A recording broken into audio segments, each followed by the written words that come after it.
Welcome to Navigating Mrs. Cappel's Canvas course. So I wanted to do a little video for you guys to kind of have some tips on how to navigate Canvas so that you can be successful in this new learning that we're doing, and so that you can kind of know where to go to get your information and access your assignments and all those things.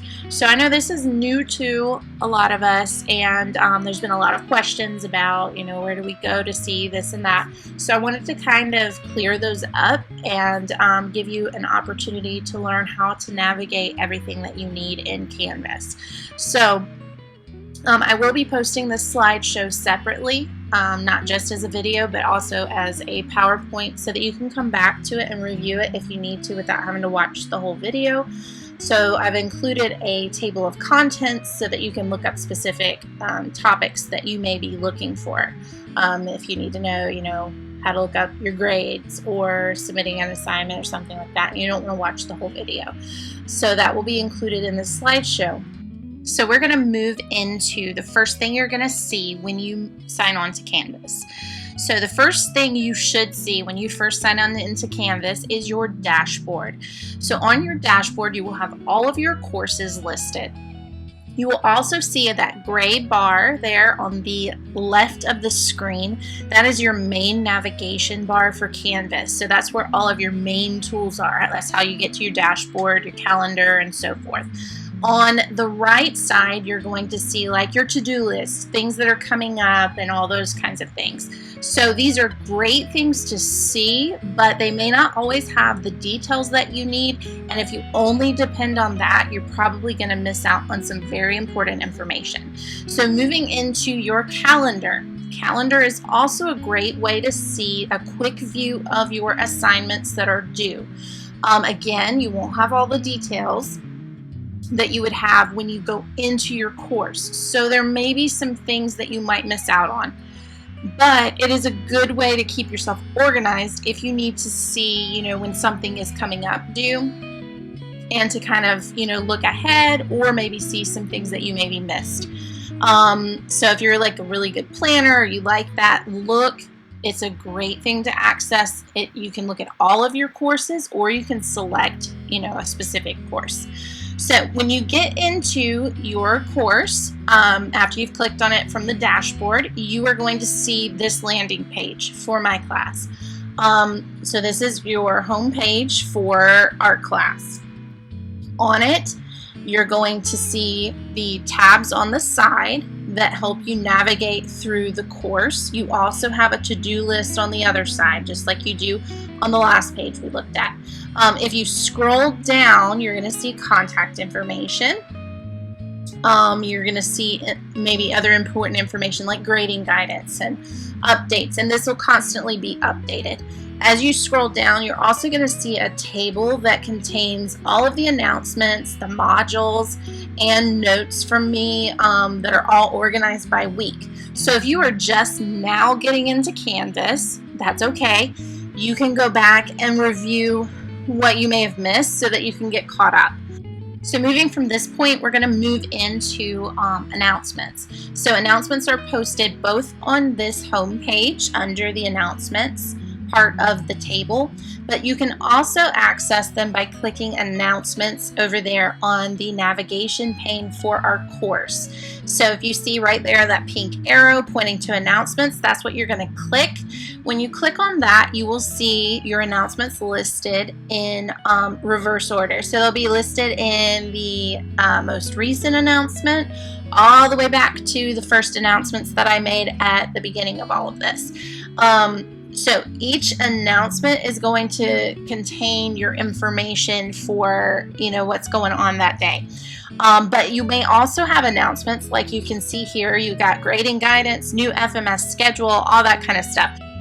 So as you move into your announcement for that day, you're going to see today's agenda. Under that, you're going to see when the live conference is taking place. You're also going to see all of your assignments for that day and links to them. So it's a good place to come so that you can see what you need to do. You can easily click on those different assignments and you don't have to get confused maybe with looking at some other things on the page. It's very organized and easy to navigate. So this is where you want to go when you start doing your work for this course. Moving from there, we're going to move into modules. This is another place that is organized for you guys to easily navigate through your assignments that you are doing on a specific day. So the course is organized into modules. You have an introduction module, you have week 1 and 2, 3 and 4, and so forth. When you sign on at first with your modules, it may look like this and not show any assignments. You need to click that arrow where the pink arrow is pointing, and then you'll see it all drop down. So you can see the assignments separated by weeks and days and so forth. So we're going to move to the next slide. On this slide, you can see where it's been clicked, and all the assignments are now viewable below that, along with, you know, our standards and our I cans and the dates of the week. So here you can see week 1 and then the days of the week below that, and it shows the assignments that are taking place on those days underneath.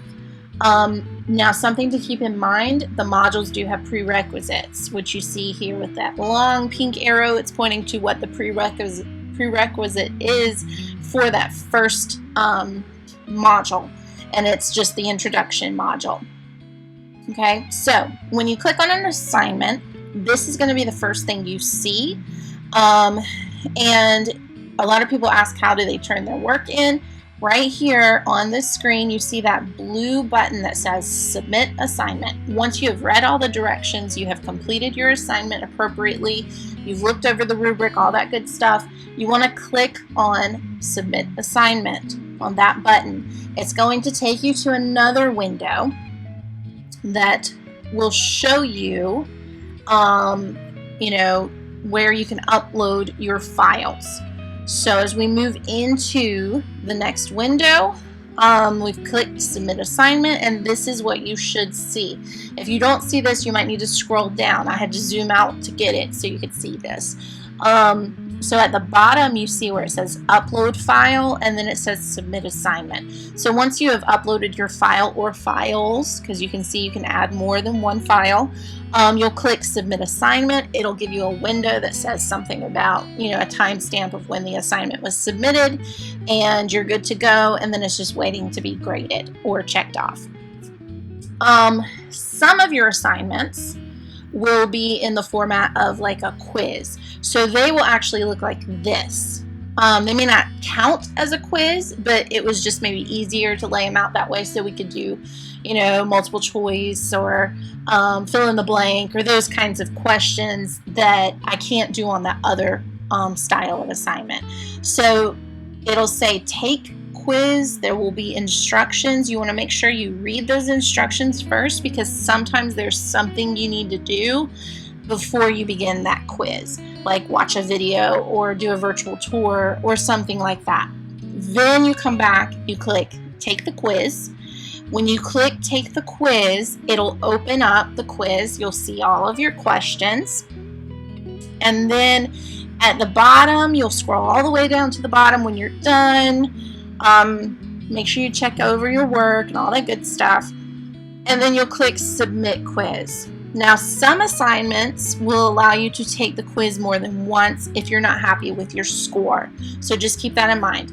When you click Submit Quiz, as long as there's no essay questions or so forth, it will automatically grade you. If there are essay questions, then you'll have to wait for me to grade those for you to know your full score. But once you have submitted quiz, it'll give you a score and so forth, and you're good to go. For those of you also wanting to know what you're missing or why your grade is what it is, or, you know, all those questions, you can click on grades over there on the side on that same navigation panel that we've been using for home page announcements and so forth. If you click on grades, you will see this page. You want to make sure you change the grading period to all grading periods, because it won't show you everything unless you do that. And then you want to click on Arrange by Modules. It'll then show them in order. So then once you've done that, you're going to click Apply right there, that blue button, and you will see it reordered the assignments, and it's included them in chronological order. So now you can go and look and see, and because I was doing like a fake student here, you can see all the work's missing. So some of you, this may be what it looks like for you. If you're just now getting to log on, that's okay. Don't panic. It's all good. And then some of you may have assignments that are marked late, or maybe they're not, they haven't been graded, or you have a grade, or so forth. So there's all kinds of different things that could show here. Now, moving into conferences. When you guys want to join a conference, I do live conferences for each grade level every day, and it's just an opportunity for you to come and ask me questions, or chit chat or whatever, and I'll be on there. You will go to the conferences panel, and then you'll see where it says in progress, that little green thing there. You click blue where it says join, and it will let you join the chat and the conference, and then it will take you to a window that looks like this. So once you are in, you'll see all the people that are in. On the side there, you'll see something that kind of looks like this. And then there's like a chat box function there as well. So you can type things in, questions you have, or, any other things you may want to know, and you want that more immediate response and engagement, rather than just emailing back and forth. I think it's a lot easier and quicker to get some answers this way. So this is just an opportunity for us to do like a Q&A, kind of a session, or anything that might be helpful for you guys. So this concludes our Canvas tutorial. As always, feel free to reach out to me through email, inbox in Canvas, or Remind. I'm always available, and I will get back to you as soon as I can. And thanks for joining me. Bye.